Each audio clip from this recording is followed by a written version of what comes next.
नमस्कार मित्रांनो, आज आपण प्राकृतिक भूगोल या घटकावर MPSC आयोगाने विचारलेले काही महत्त्वाचे प्रश्न पाहणार आहोत. चला तर मग सुरुवात करूया. प्रश्न क्रमांक 1. टिंबटिंब हा सूर्याच्या सगळ्यात जवळ आणि आपल्या सूर्यमालेतील सगळ्यात लहान ग्रह आहे. आणि या प्रश्नाचं उत्तर आहे पर्याय क्रमांक 2 बुध.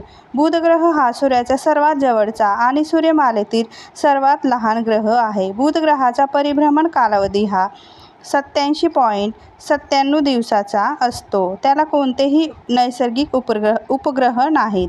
मित्रांनो, तुम्हाला जर या प्रश्नाची PDF हवी असेल तर तुम्ही डिस्क्रिप्शन बॉक्समधून डाउनलोड करू शकता. पुढचा प्रश्न पाहणार आहोत.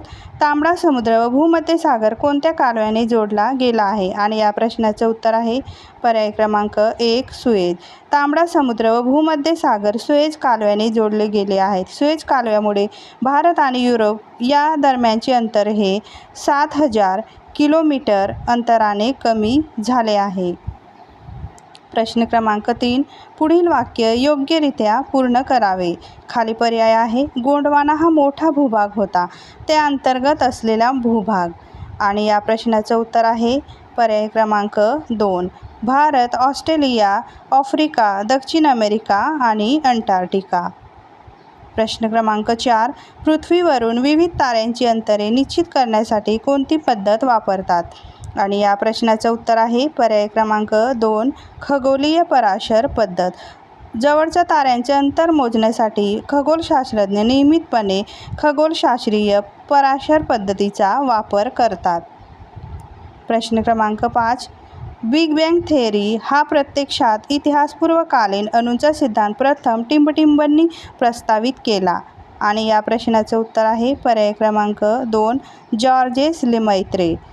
बिग बँग थेअरी या संकल्पनेनुसार एका बिंदूचा प्रचंड स्फोट होऊन विश्वाची निर्मिती प्रक्रिया सुरू झाली आणि कालांतराने त्यानंतर विश्वाच्या विस्ताराची आणि ताणण्याची प्रक्रिया सुरू झाली.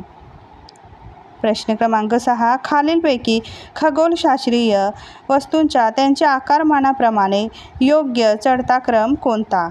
आणि या प्रश्नाचं उत्तर आहे पर्याय क्रमांक 4 वरील एकही नाही. खगोलशास्त्रीय वस्तूंच्या आकारमानानुसार चढता क्रम हा पृथ्वी, सूर्य, सूर्यमाला, आकाशगंगा आणि विश्व असा होतो. प्रश्न क्रमांक 7. चंद्रशेखर मर्यादा टिंबटिंब आहे. आणि या प्रश्नाचं उत्तर आहे पर्याय क्रमांक 3 सूर्याच्या वस्तुमानाच्या 1.4 पट. चंद्रशेखर मर्यादा सूर्याच्या वस्तुमानाच्या 1.4 पट आहे. एखादा बटू ताऱ्याचे कमाल वस्तुमान दर्शवणारी मर्यादा म्हणजे चंद्रशेखर मर्यादा होय. प्रश्न क्रमांक 8. खगोलशास्त्रीय समस्येचे निराकरण करण्यासाठी बीजगणिताचा वापर सर्वात आधी करणारा कोण होता? हा प्रश्न आयोगाने रद्द केला होता.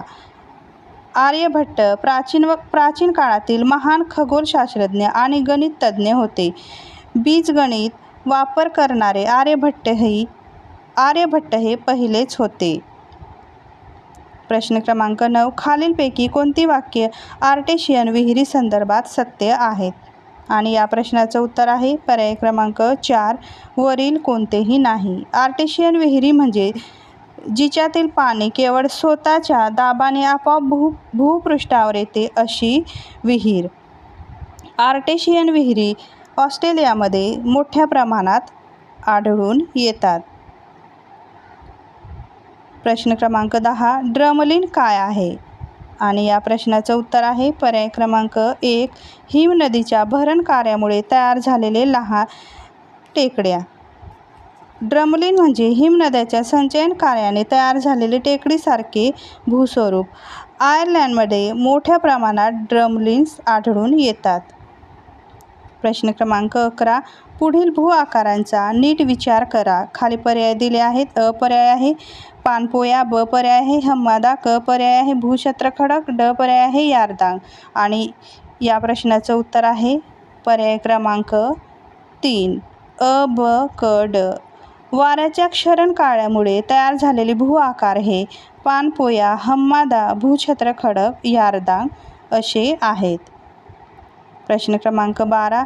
जीवनभू रसायन चक्रात कार्बन प्रमाण टिंबटिंब आहे आणि या प्रश्नाचं उत्तर आहे पर्याय क्रमांक 1 0.03%. वातावरणात कार्बनचे प्रमाण हे अस्थिर असते.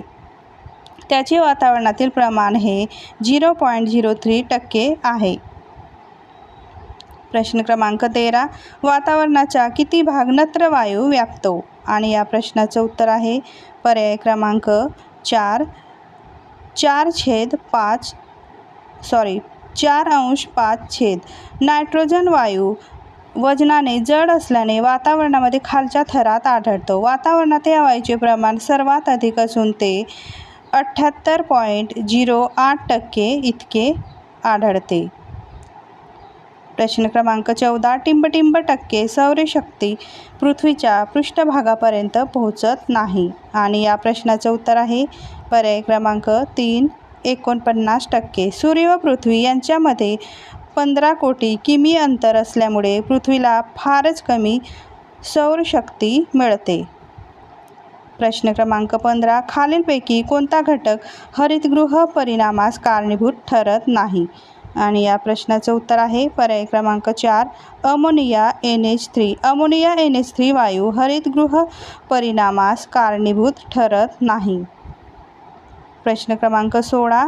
तापी खोऱ्यातील हवामान कोणत्या प्रकारचे आहे आणि या प्रश्नाचं उत्तर आहे पर्याय क्रमांक 3 किनारपट्टीचे आणि पठारी अंतर्भागातील हवामानाचे संमिश्रण.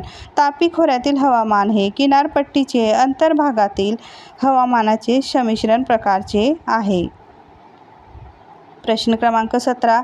पर्वतीय वाऱ्यांना चिनूक वारे असे कोणत्या विभागात म्हणतात आणि या प्रश्नाचं उत्तर आहे पर्याय क्रमांक 2 अमेरिका आणि कॅनडा.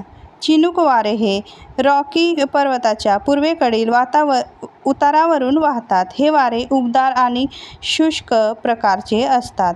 अमेरिका आणि कॅनडाच्या नैऋत्य भागात ते वाहतात. प्रश्न क्रमांक 18. खालीलपैकी कोणत्या ठिकाणी दैनिक सरासरी तापमान कक्षा जास्त आहे आणि या प्रश्नाचं उत्तर आहे पर्याय क्रमांक 4 नागपूर. नागपूर येथे दैनिक सरासरी तापमान कक्षा सर्वात जास्त आहे. प्रश्न क्रमांक 19. कोकणात आर्द्रतेचे प्रमाण नेहमी जास्त असण्याचे कारण कोणते आणि या प्रश्नाचं उत्तर आहे पर्याय क्रमांक 2 सागर किनारा. हवेतील पाण्याच्या वाफेचे प्रमाण म्हणजे हवेची आर्द्रता होय. सागर किनाऱ्याजवळ असणाऱ्या प्रदेशात आर्द्रतेचे प्रमाण जास्त असते. हवेची आर्द्रता मोजण्यासाठी हायग्रोमीटर हे उपकरण वापरतात. प्रश्न क्रमांक 20. कोणता वायू ग्रीन हाऊस इफेक्टला कारणीभूत असतो आणि या प्रश्नाचं उत्तर आहे पर्याय क्रमांक 1 कार्बन डायऑक्साईड. पृथ्वीलगतच्या वातावरणामध्ये कार्बन डायऑक्साईड व काही घातक वायूंचे प्रमाण वाढले की हरितगृह वायू परिणाम होतो. हरितगृह परिणामामुळे पृथ्वीच्या तापमानात वाढ होते. यालाच आपण ग्लोबल वॉर्मिंग असे म्हणतो. मित्रांनो, तुम्हाला जर हा व्हिडिओ आवडला असेल तर प्लीज लाईक, शेअर आणि सबस्क्राईब करायला विसरू नका. थँक्यू.